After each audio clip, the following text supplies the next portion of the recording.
السلام علیکم ورحمۃ اللہ وبرکاتہ۔ میرے پیارے بہنوں، بھائی اور دوستو، میں اللہ تعالیٰ کے فضل و کرم سے بالکل خیریت سے ہوں اور اللہ تعالیٰ سے امید ہے کہ آپ سب بھی خیریت سے ہوں گے۔ ہمیشہ کی طرح میری دعائیں آپ سب کے ساتھ ہیں۔ اللہ تعالیٰ آپ سب کو صحت اور تندرستی عطا فرمائے، آمین ثم آمین۔ میرے پیارے بہنوں، بھائیوں، دوستو، جب بھی ہم کوئی دین کی بات کریں تو ہمیں چاہیے کہ ہم سب سے پہلے درود شریف پڑھ لیا کریں۔ اللہم صلی علی محمد وعلی آل محمد کما صلیت علی ابراہیم وعلی آل ابراہیم انک حمید مجید۔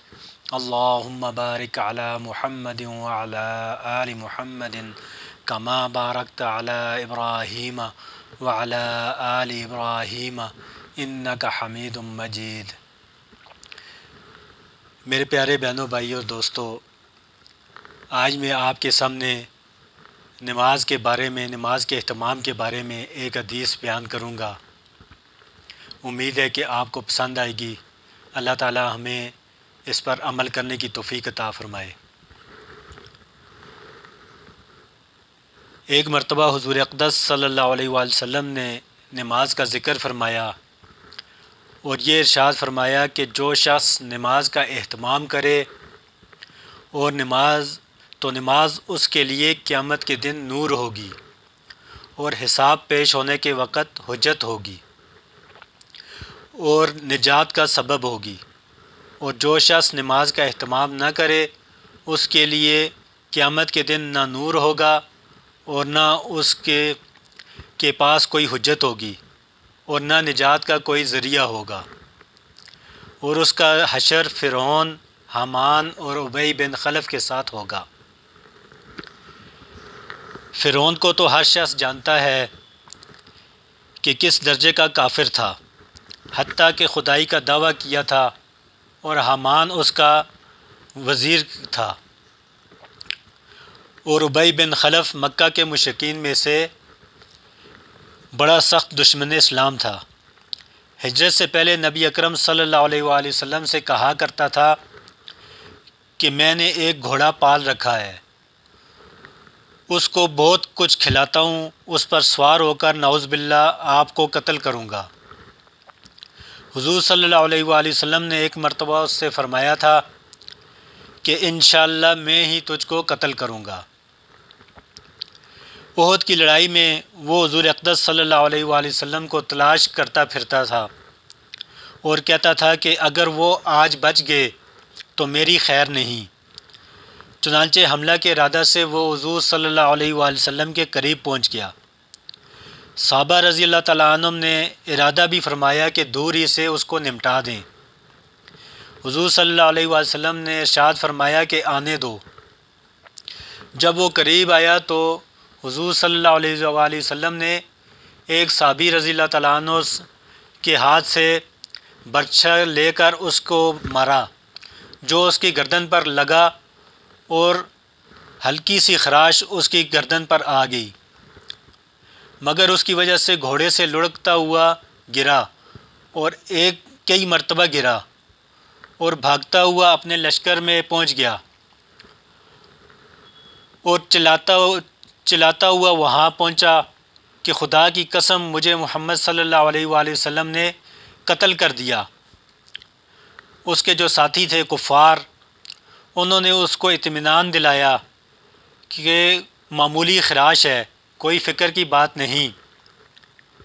مگر وہ کہتا تھا کہ محمد صلی اللہ علیہ وآلہ وسلم نے مکہ میں کہا تھا کہ تجھ کو میں قتل کروں گا، خدا کی قسم اگر وہ اس کے بعد مجھ پر تھوک بھی دیتے تو میں مر جاتا۔ لکھتے ہیں کہ اس کے چلانے کی آواز ایسی ہو گئی تھی جیسا کہ بیل کی ہوتی ہے۔ ابو سفیان نے جو اس لڑائی میں بڑے زوروں پر تھا، اس کو شرم دلائی کہ اس ذرا سی خراش سے اتنا چلاتا ہے۔ اس نے کہا تجھے خبر بھی ہے کہ یہ کس کی مار ہے؟ یہ محمد صلی اللہ علیہ وآلہ وسلم کی مار ہے۔ مجھے اس سے جس قدر تکلیف ہو رہی ہے، لات اور عزیٰ دو مشہور بتوں کے نام ہیں کی قسم اگر یہ تکلیف سارے حجاز والوں کو تقسیم کر دی جائے تو سب ہلاک ہو جائیں۔ محمد صلی اللہ علیہ وآلہ وسلم نے مجھ سے مکہ میں کہا تھا کہ میں تجھ کو قتل کروں گا۔ میں نے اسی وقت سمجھ لیا کہ میں ان کے ہاتھ سے ضرور مارا جاؤں گا، میں ان کے ہاتھ سے چھوٹ نہیں سکتا۔ اگر وہ اس کے کہنے کے بعد مجھ پر تھوک بھی دیتے تو میں اس سے بھی مر جاتا۔ چنانچہ مکہ مکرمہ پہنچنے سے ایک دن پہلے وہ راستے ہی میں مر گیا۔ ہم مسلمانوں کے لیے نہایت غیرت اور عبرت کا مقام ہے کہ ایک کافر، پکے کافر اور سخت دشمن کو تو حضور صلی اللہ علیہ وآلہ وسلم کے ارشاد کے سچا ہونے کا اس قدر یقین ہو کہ اس کو اپنے مارے جانے کا بھی ذرا بھی تردد یا شک نہ تھا، لیکن ہم لوگ حضور صلی اللہ علیہ وآلہ وسلم کو نبی ماننے کے باوجود، حضور صلی اللہ علیہ وآلہ وسلم کو سچا ماننے کے باوجود، حضور صلی اللہ علیہ وآلہ وسلم کے ارشادات کو یقینی کہنے کے باوجود، حضور صلی اللہ علیہ وآلہ وسلم کے ساتھ محبت کے دعوے کے باوجود، حضور صلی اللہ علیہ وآلہ وسلم کی امت ہونے پر فخر کے باوجود کتنے ارشادات پر عمل کرتے ہیں، اور جن چیزوں میں حضور صلی اللہ علیہ وآلہ وسلم نے عذاب بتائے ہیں ان سے کتنا ڈرتے ہیں،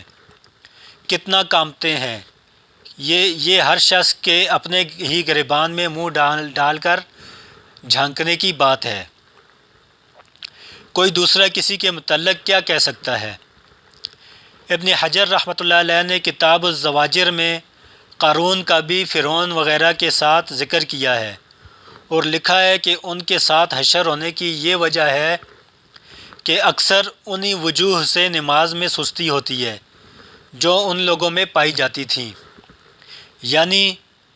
پس اگر اس کی وجہ سے مال و دولت کی کثرت ہے تو قارون کے ساتھ حشر ہوگا، اور اگر حکومت و سلطنت ہے تو فرعون کے ساتھ، اور وزارت یعنی ملازمت یا مصاحبت ہے تو حامان کے ساتھ، اور تجارت ہے تو ابی بن خلف کے ساتھ حشر ہوگا۔ اور جب ان لوگوں کے ساتھ اس کا حشر ہو گیا تو پھر جس قسم کے بھی عذاب احادیث میں وارد ہوئے، خواہ حدیثیں متکلم فی ہوں، ان میں کوئی اشکال نہیں رہا کہ جہنم کے عذاب سخت سے سخت ہیں، البتہ یہ ضرور ہے کہ اس کو اپنے ایمان کی وجہ سے ایک نہ ایک دن ان سے خلاصی ہو جائے گی، اور وہ لوگ ہمیشہ کے لیے اس میں رہیں گے، لیکن خلاصی ہونے تک کا زمانہ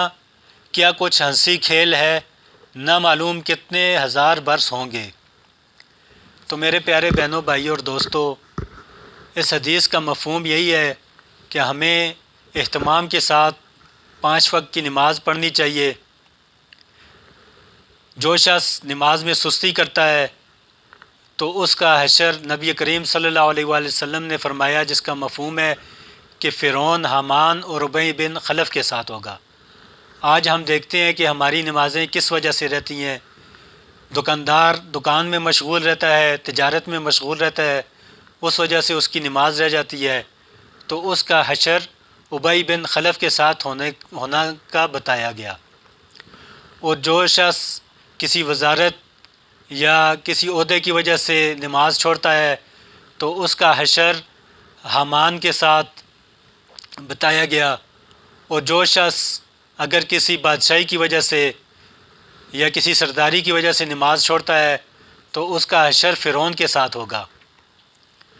تو اللہ تعالیٰ سے دعا ہے کہ اللہ تعالیٰ ہمیں 5 وقت کی نماز جماعت کے ساتھ پڑھنے کی توفیق عطا فرمائے، اور جو ارشادات نبی کریم صلی اللہ علیہ وآلہ وسلم نے احادیث میں فرمائے ہیں اور ہم تک جو احادیث پہنچی ہیں، میری دعا ہے کہ اللہ تعالیٰ ہم سب کو اس پر عمل کرنے کی توفیق عطا فرمائے۔ اس کے آخر میں میری آپ سب سے یہ التجا ہے، آپ سب سے گزارش ہے کہ اگر آپ کو یہ حدیث پسند آئی ہو تو اس کو لائک اور شیئر کر دیں، اور ساتھ ہی سبسکرائب کے بٹن کو بھی دبا دیں، اور کامنٹس میں بھی اپنی رائے سے آگاہ کر دیا کریں تاکہ اگر کوئی مجھ سے غلطی ہوئی ہو تو میں اس کی اصلاح کر سکوں۔ اللہ تعالی ہم سب کا حامی و ناصر ہو، اور جو کچھ میں نے کہا سنا اللہ تعالی مجھے بھی اس پر عمل کرنے کی توفیق عطا فرمائے، اور آپ سب کو بھی عمل کرنے کی توفیق عطا فرمائے۔ والسلام۔